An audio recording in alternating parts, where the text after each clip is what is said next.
اللهم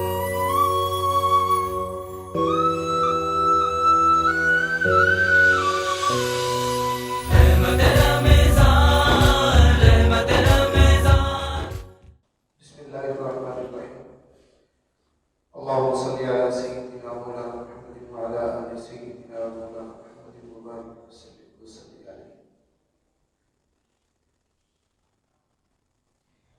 قال الله تعالى: ياسين والقرآن الحكيم إنك لمن المرسلين على صراط مستقيم تنزيل العزيز الرحيم.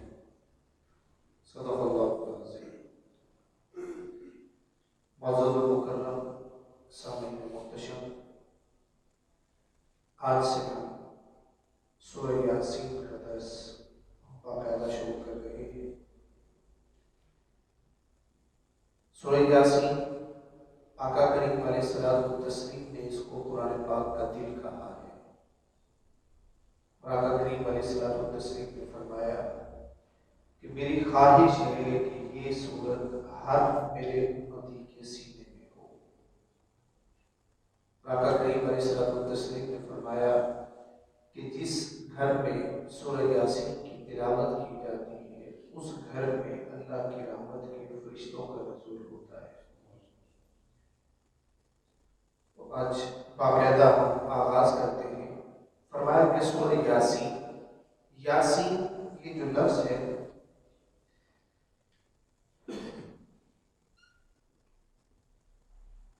ان کو حروف مقطعات کہتے ہیں۔ حروف مقطعات یہ وہ حروف ہیں جن کا معنی اللہ اور اس کے حبیب مکرم علیہ الصلوۃ والتسلیم کے علاوہ کسی کو معلوم نہیں۔ یہ اللہ اور اس کے حبیب کے درمیان کچھ کوڈ ورڈز ہیں، یہ پیار کے القابات ہیں جو ہر ایک کی سمجھ میں آنے سے قاصر ہے۔ اللہ نے اپنے حبیب کو کس معنی میں یہ لفظ کہے اور آقا کریم علیہ الصلوۃ والتسلیم نے اللہ کا مدعا کس انداز میں سمجھا، یہ محب اور محبوب کی آپس میں بات ہے۔ ان کو کہا جاتا ہے حروف مقطعات، اور یا پھر ان کو ایک اور نام دیا جاتا ہے حروف قسمیہ۔ جہاں اللہ رب العزت نے اپنی بات کو زور دے کے تاکید دے کے کوئی بات کرنی ہو، قسم کے معنی کے اندر لے کے آنا ہو، اس جگہ بھی یہ الفاظ استعمال کیے جاتے ہیں، جیسے الف لام میم ہے، حامیم ہے، حامیم صاد ہے، الف لام میم صاد ہے، علی حاضر الناس۔ جہاں پر یہ آئیں گے تو اس کا مطلب ہے کہ آگے آنے والا جو مضمون ہے وہ بہت امپورٹنٹ ہے، اس کی تاکید کے لیے یہ الفاظ اللہ تعالیٰ بول رہا ہے۔ پھر فرمایا کہ والقرآن الحکیم، یہ جو القرآن سے پہلے واو آیا ہے، یہ واو بھی حروف قسمیہ میں سے ہے۔ جیسے ہم پڑھتے ہیں والعصر ان الانسان لفی خسر، اب عصر ہے زمانہ، لیکن اس سے پہلے جب واو آیا ہے تو یہ واو قسم کے لیے ہے۔ اس واو کو قسمیہ کہا جاتا ہے کہ جہاں اللہ رب العزت نے کوئی بات آگے تاکید والی کرنی ہو اس سے پہلے واو کا لفظ لے آتا ہے۔ تو یہاں پر بھی کیا ہوا، واو کا لفظ پہلے آیا یاسین واو، اور اس کے فوراً بعد لفظ آیا ہے القرآن الحکیم۔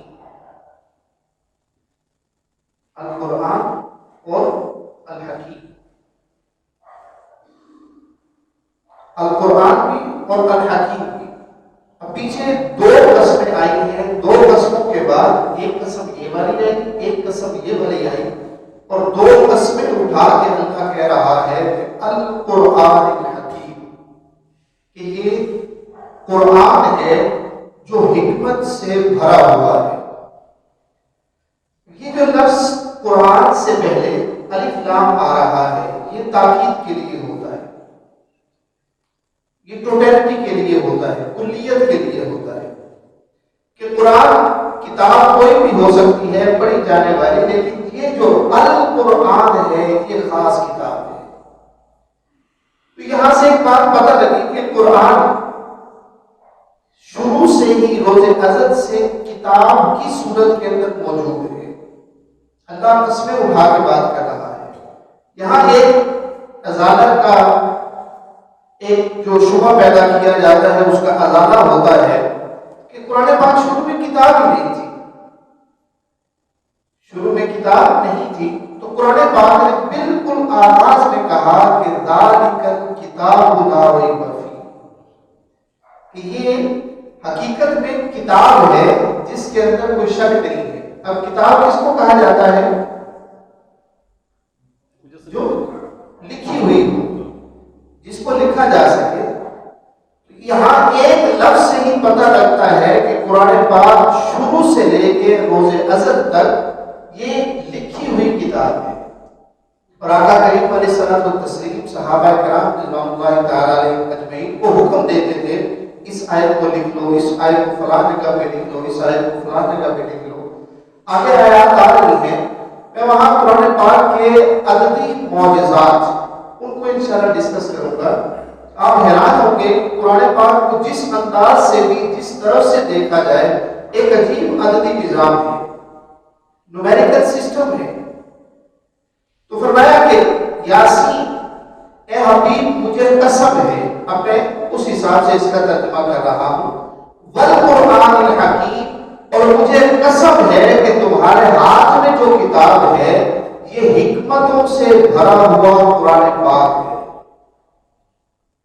حکمتوں سے بھرا ہوا قرآن پاک ہے۔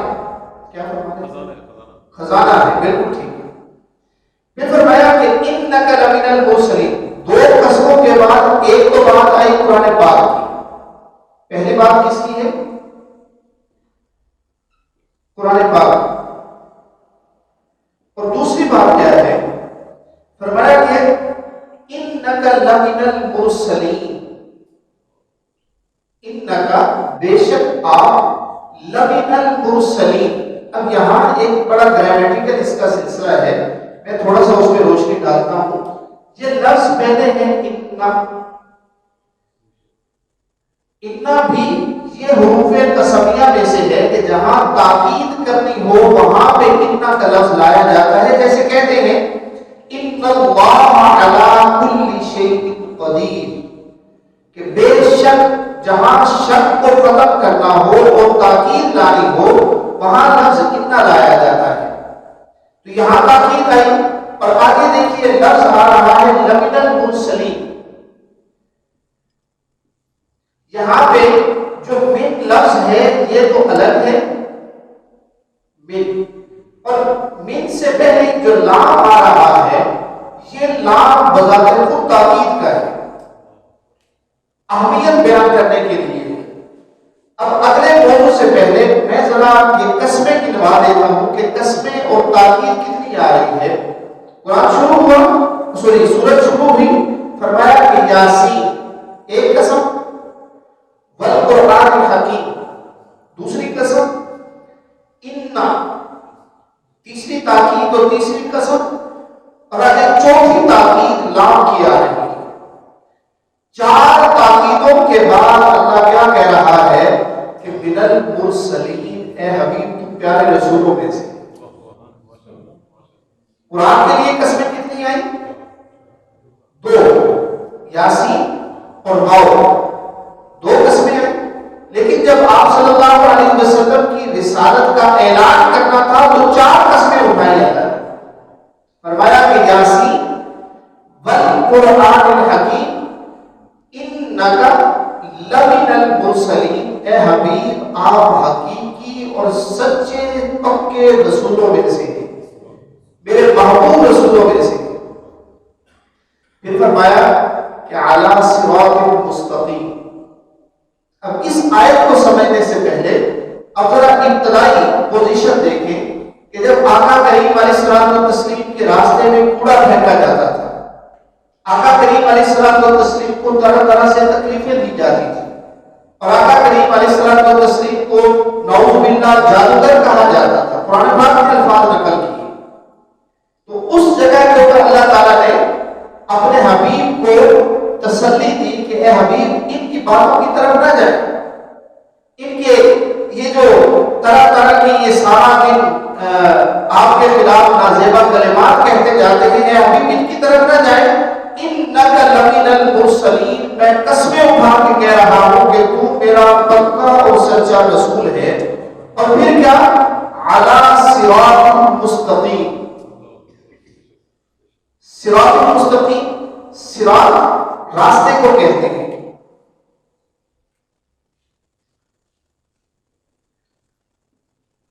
صراط راستے کو کہا جاتا ہے، اور مستقیم بالکل سیدھا، جس کے اندر ذرہ برابر بھی کجی نہ ہو.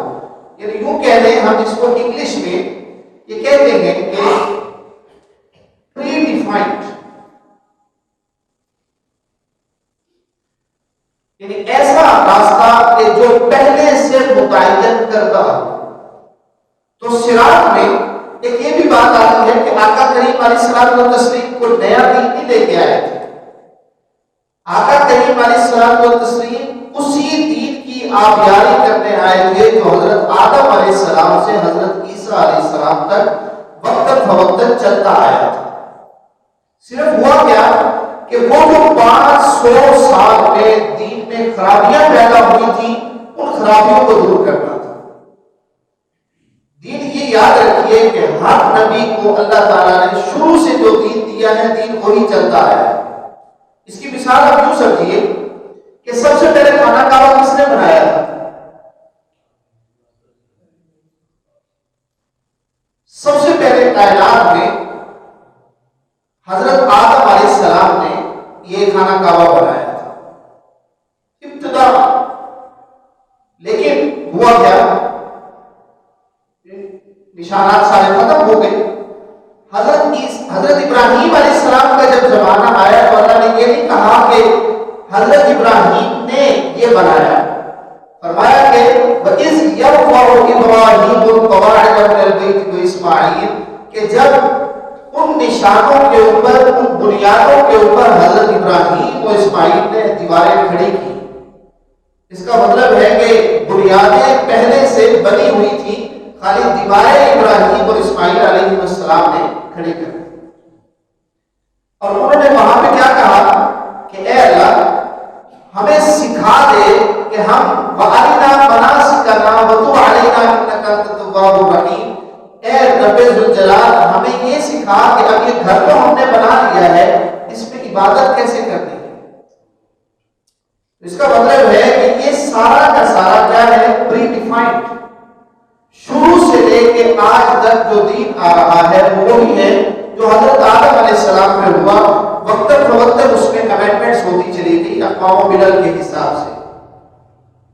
فرمایا کہ علی صراط المستقیم، اے حبیب نمبر 1 آپ کے پاس جو قرآن ہے وہ پکا ہے اور سچا ہے اور حکمتوں سے بھرا ہوا ہے. دوسری بات، آپ میرے پیارے رسولوں میں سے ہیں. اور تیسری بات یہ کہ علی صراط المستقیم، سب سے سیدھا راستہ وہی ہے جس کا آپ اعلان کر رہے ہیں، جس کی طرف آپ لوگوں کو بلا رہے ہیں. اور پھر فرمایا کہ تنزیل العزیز الرحیم، کہ یہ جو قرآن پاک ہے یہ تنزیل نازل کیا گیا ہے. جو انگلش سمجھنے والے ہیں وہ یہ سمجھتے ہیں کہ اس فکرے کو کہا جاتا ہے پیسو وائس. یہ پیسو وائس فکرے ہو گئے. تنزیل نازل کیا گیا ہے، نازل کرنا اور نازل کیا جانا یہ پیسے وائز مجہول میں چلا جاتا ہے. فرمایا کہ تنزیل العزیز الرحیم، یہاں اللہ نے اپنی 2 قدرتیں بیان کی ہیں. نمبر 1 العزیز اور نمبر 2 الرحیم.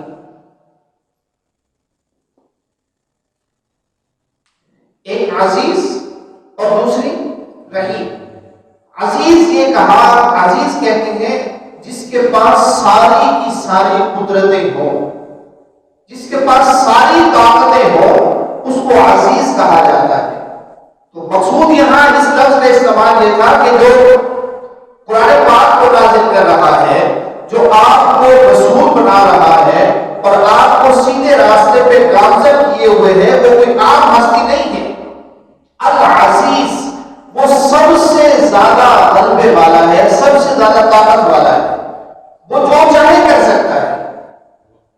اور پھر دوسری بات الرحیم، کہ وہ اپنے بندوں کے اوپر بہت زیادہ رحم کرنے والا ہے۔ اب جو رحم کرنے والا ہو وہ تکلیف کا حکم کیسے دے سکتا ہے؟ جو رحیم ہو وہ تکلیف کا حکم کیسے دے سکتا ہے؟ تو یہاں ایک مزید شبہ کا ازالہ ہو جاتا ہے، جو کہتے ہیں کہ قرآن پاک کے احکام یا اسلام کے احکام وہ بڑے سخت ہیں، وہ قابل عمل نہیں ہے۔ تو اللہ رب العزت نے اپنا تعارف ہی الرحیم سے کروایا ہے، اور ہم قرآن پاک بولنے سے پہلے ہم کیا پڑھتے ہیں؟ بسم اللہ الرحمن الرحیم۔ یہاں اللہ کے رحمانیت اور رحیمیت کا تذکرہ ہے، پھر الحمدللہ رب العالمین، آگے پھر اللہ کے دونوں نام الرحمن الرحیم۔ اللہ نے جو اپنا ابتدائی تعارف کروایا ہے وہ تعارف بھی رحمت والا کروایا ہے۔ تو فرمایا کہ تنزیل العزیز الرحیم، کہ یہ جو قرآن پاک نازل ہوا ہے یہ اس رب ذوالجلال کی طرف سے ہے کہ جو نمبر ایک تو پوری قدرت رکھتا ہے، وہ جس کو چاہے نبی بنا دے، جس کو چاہے قرآن عطا کر دے، جس کو چاہے سیدھے راستے کے اوپر لے آئے، اور دوسری بات یہ کہ پورا قرآن پاک اس کی رحمتوں سے بھرا ہوا ہے۔ یعنی کوئی ایسا نہیں ہے کہ انسان اس کے اوپر عمل نہ کر سکے۔ ایک ایک حکم کے اندر اللہ تعالیٰ کی رضا چھپی ہوئی ہے اور اس کی محبت و مودت چھپی ہوئی ہے، اور ایک ایک عمل میں اللہ رب العزت نے امت محمدی علیہ صاحب الصلاۃ والسلام کو بالخصوص اپنی محبت کے جامے میں لپیٹ دیا۔ آج اتنا ہی کافی ہے، آئیے ریوائز کرتے ہیں۔ فرمایا کہ بسم اللہ الرحمن الرحیم، یاسین، اے حبیب مکرم، مجھے آپ کے پیارے پیارے چہرے کی قسم، والقرآن الحکیم، اور مجھے قسم ہے کہ یہ جو آپ کے ہاتھ میں قرآن پاک ہے یہ حکمتوں سے بھرا ہوا ہے۔ انک لمن المرسلین، اور اے حبیب مکرم آپ ان کافروں کی باتوں سے پریشان نہ ہو، دل گرفتہ نہ ہو، آپ میرے سچے رسولوں میں سے ہیں، علی صراط مستقیم، اور سیدھا راستہ وہ فقط آپ کا ہی راستہ ہے، اس کے علاوہ جتنے متعین راستے ہیں وہ سب باطل ہیں۔ اور تنزیل العزیز الرحیم، اور یہ قرآن پاک اس رب ذوالجلال نے نازل کیا ہے کہ جو غالب ہے، قوت والا ہے، طاقت والا ہے، اور اس کا ہر حکم رحمت اور رحیمیت پر مبنی ہے۔ اللہ رب العزت ہمیں قرآن پاک کی سمجھ نصیب فرمائے اور مرتے دم تک ایمان و ایمان کی دولت نصیب فرمائے رکھے، آمین۔ اللہم صلی علی سیدنا مولانا محمد وعلی آل سیدنا مولانا محمد وبارک وسلم وصلی علیہ۔ اللہم حبب الینا الایمان وزینہ فی قلوبنا وکرہ الینا الکفر والفسوق والعصیان واجعلنا من الراشدین۔ اللهم اجعلنا من الذاكرين، اللهم اجعلنا من الخاشعين، اللهم اجعلنا من الذين لا خوف عليهم ولا هم يحزنون۔ صلی اللہ تعالی علی سیدنا مولانا محمد صلی اللہ علیہ وسلم وعلى آلہ